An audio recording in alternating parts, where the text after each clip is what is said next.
මම අද මේ වීඩියෝ එක කරන්නේ ගොඩක් විශේෂයෙන්ම O levels වලට ලියන දුර පුතාලා වෙනුවෙන් කාට හරි කෙනෙක් සම්පූර්ණ ප්‍රස්ථාර කියන්නේ ඒ පාඩම් බලා ගන්න බැරි වුණා නම් මම මේක සාරාංශයක් විදිහට කරන්නේ ඔයාලා සැරෙන් සැරේට කරපු දේවල් ටික ඔක්කොම එකතු කරලා එකට සාරාංශයක් විදිහට තමයි කරන්නේ. ඉතින් මම හිතනවා මේක O levels කරන දුර පුතාලට වගේම අනිතරත් ප්‍රයෝජනවත් වෙයි කියලා.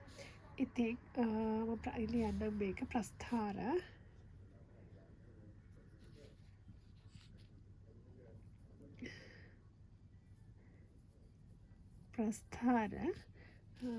ගොඩක් පාත්‍ර කරන්න මේක පෙන්නේ. ඕකේ. සෝ දැන් අපි පළවෙනියෙන්ම තියෙන ප්‍රස්ථාරවල අපි බලමු. මම හිතනවා හැමෝම දන්නවා මේ ටික. මේක x මේක y මම මේක බිඳුව 1 2 3 4 5 මේ පැත්තට 1 2 3 4 5 මේක ඔක්කොම ඍණ සංඛ්‍යා 1 2 3 4 5 හරි උඩට 1 2 3 පාතරත් 1 2 3 4 5 මේක ඍණ 1 5 හරිද දැන් මෙතන මේ මූලය හරහා යන පළවෙනිම ප්‍රස්ථාරයේ විදිහට මම ඔයාලට ඉදිරිපත් කරන්නේ මේ මූලය හරහා යන මෙන්න මේ කෝණය සමාන කොටස් දෙකකට බෙදෙන ප්‍රස්ථාරය. ඒ මොකද්ද? මූලය හරහා යනවා ඒ කෝණය සමාන කොටස් දෙකකට බෙදෙනවා. එතකොට මේක අපි කියනවා y සමානයි x ප්‍රස්ථාරයක් කියන එක. ඒ කියන්නේ ඕනෑම අගයක් x වල ඕනෑම අගයකට y ඒ අගෙම තමයි ගන්නෙ. උදාහරණයක් විදිහට මම ඔයාලට ඒකට අවශ්‍ය වගුවක් ඇඳලා පෙන්නන්නම්. අපි ගත්තොත් මෙහෙම වගුව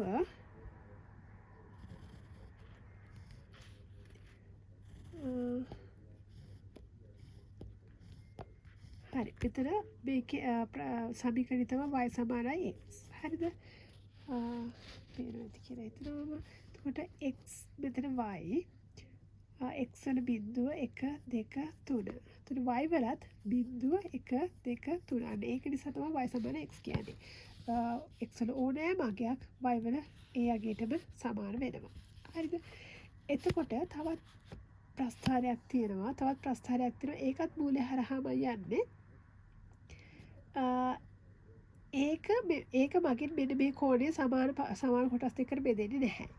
ඒක මෙන්න මේ විදිහ බෑවුමක් තියෙන්න පුළුවන්. ඒතකොට අපි මේකට කියනවා y සමානයි mx ප්‍රස්ථාරයක් කියන එක. y සමානයි mx ප්‍රස්ථාරයක්.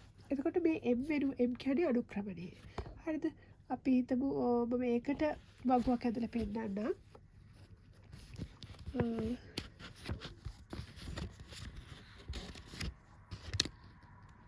y සමානයි mx. ඒකේ වගුව තමයි මේ. මෙතන x y බිඳුව හරි 1 2 3. එතකොට බලන්න x බිඳුව වෙනකොට බිඳුව අපි ගමු y සමාන mx කියන එක. m වෙනුවට අපි අනුක්‍රමණය ගමු y සමානයි 2x කියලා. මේ දෙක කියන අනුක්‍රමණය. මේ m කියන අපි පොදුවේ අපි හඳුන්වනවා m කියන එක අනුක්‍රමණය. අපිට ඇත්තටම මේ වගුව අපි හිතමු y සමානයි 2x. එතකොට අපි කොහොමද x වල අගේ x බිඳුව වෙද්දි y වල අගේ බිඳුවයි. x වල අගේ එකක් වෙද්දි දෙවරක් එක 2යි y වල අගේ 2යි. x වල අගේ දෙකක් වෙනකොට දෙවරක් 2 4යි y වල අගේ 4යි. x වල අගේ 3ක් වෙනකොට y වල අගේ දෙවරක් 3 6යි. හරිද? මේක තමයි වගුව හදාගන්න ඕනේ. ඊට පස්සේ මේ කණ්ඩාංග භාවිතා කරලා තමයි ප්‍රස්ථාරය ඇඳ ගන්න අවශ්‍ය වෙන්නේ. එතකොට මේ තමයි මූලික වශයෙන්ම ප්‍රස්ථාරයක මූලය හරහා යන ප්‍රස්ථාර දෙකේ සමීකරණය. එතකොට අපි හිතමු දැන් මේක අපි වම් අතේ වම් කොනේ ඉඳන් දකුණට බලද්දී මේක තියෙන්නේ අපහිල එක. ඒ කියන්නේ කන්දක් තියෙන්නේ. හරිද? දැන් අපි හිතමු වමේ ඉඳන් දකුණට බලනකොට මොකක් හරි ප්‍රස්ථාරයක් තියෙනවා කියලා ඩවුන් හිල් ඒ කියන්නේ පාතට එන. එතකොට ඒකේ සමීකරණය මොකද්ද? එතකොට ඒක මේ පැත්තට හරියට මේක දෙකට මැදින් බෙදෙනවා නම් ඒක වෙන්නේ y සමානයි ඍණ x. හරිද? හරියට මේ කෝණ දෙකට මැදින් බෙදෙනවා නම් y සමානයි ඍණ x. ඒකේ වගුව ගන්නෙත් අර කලින් වගේමයි ආදේශ කරලා. එතකොට අපි හිතමු තවත් එකක් තියෙනවා කියලා. මේ විදිහට හරියට දෙකට බෙදෙන්නේ නැහැ. ඒ වුණාට අපි ප්‍රස්ථාරයේ වමේ ඉඳන් දකුණට බලද්දී ඩවුන් හිල් එකක් කියන්නේ පහතට බෑවුමක් තියෙන. එතකොට මේක වෙන්නේ කලින් අපිට ආවේ y සමාන mx නේ. මේක වෙන්නේ y සමානයි ඍණ mx. හරිද? ඍණ mx. එතකොට අපි කලින් ආදේශ කරා වගේ අපි හිතමු දැන් මේක y සමානයි ඍණ 2x. එතකොට කොහොමද අපි වගුව හදාගන්නේ? වගුව හදාගන්නේ මෙහෙමයි. y සමානයි ඍණ 2x. x y 1 2 3. එතකොට බලන්න දැන් මෙතන ඔයාලා තේරුම් ගන්න ඕනේ තමයි මෙතන මේ අනුක්‍රමණයේ ඍණ වෙන නිසා තමයි ඍණ වෙනකොට ප්‍රස්ථාරයේ බෑවුම වමේ ඉඳන් දකුණට බෑවුමක් තියෙන්නේ. ඒ කියන්නේ ඩවුන් හිල් එකක් බෑවුමක් තියෙන්නේ. ඒතකොට අපි බලමු වගුව හදාගන්නේ කොහොමද කියලා.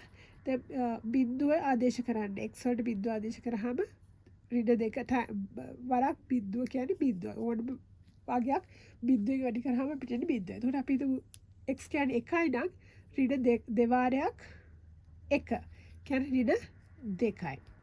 එතකොට x කියන්නේ 2 වෙනකොට ඍණ 2 වරක් 2 කියන්නේ ඍණ 4යි ඍණ 6යි. අන්න ඒ විදිහට තමයි වගුව හදාගන්නේ. දැන් ඔයාලට තේරෙනවද දැන් අපිට මූලය හරහා යන ප්‍රධාන ප්‍රස්ථාර ටික තමයි මේ එක ප්‍රස්ථාරයක් යනවා හරියටම මේ කෝණය දෙකට බෙදෙනවා. ඒකට අපි කියනවා y සමානයි x ප්‍රස්ථාරය කියලා. ඒ මූලය හරහා යන ඒ වුණාට මේ කෝණය හරියට සමාන බෙදන්නේ නැති ප්‍රස්ථාරයක් තියෙනවා නම් ඒක y සමාන mx. මේ m වෙනුවට අපිට ඕන